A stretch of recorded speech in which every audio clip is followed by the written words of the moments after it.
but I'll go to you to you on this, Daryl. The jump from using a tactical nuclear weapon, which, up until now we had been talking about, well, if he did do it, the response, what would the response be from the rest of the world? Because if you respond with a nuclear weapon against Russia, that would unleash a torrent of weapons. If he were to use a tactical nuclear weapon within Kyiv, and the general was just talking about the likelihood of that, but if he were to do so, what do you expect the response from NATO and the West to be? Well, we are, as you were asking before, we're in a slightly different situation than we were in March and April when Putin made his first threats, which I interpret to be back then about keeping the United States and NATO out of the fight in Ukraine.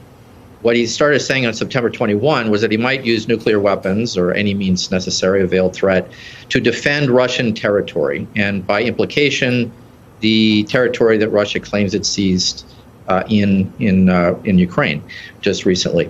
So that's why we're talking about tactical nuclear weapons, which are not any smaller, not any more devastating, not any more logical. As General McCaffrey said, it is completely illogical to be thinking about using nuclear weapons first in this or any conflict.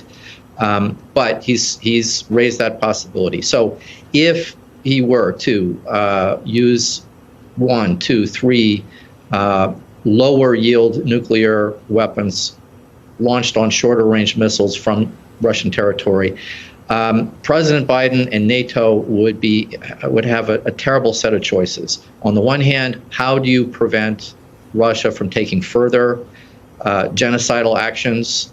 But also, how do you prevent this from escalating to what General McCaffrey was talking about, which is direct conflict between NATO and Russian forces, which could and probably would escalate to all-out nuclear war and the use of the long-range strategic weapons. So I think from everything I hear from President Biden, he is trying to tell President Putin, don't do it. No one can win a nuclear war, therefore a nuclear war should not be fought.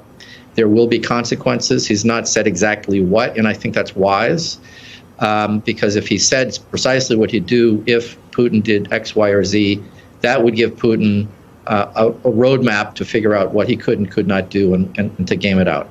I would counsel against a robust, immediate response because that could only lead to further escalation. We need to pursue, I think, in advance, because all the options after use are bad.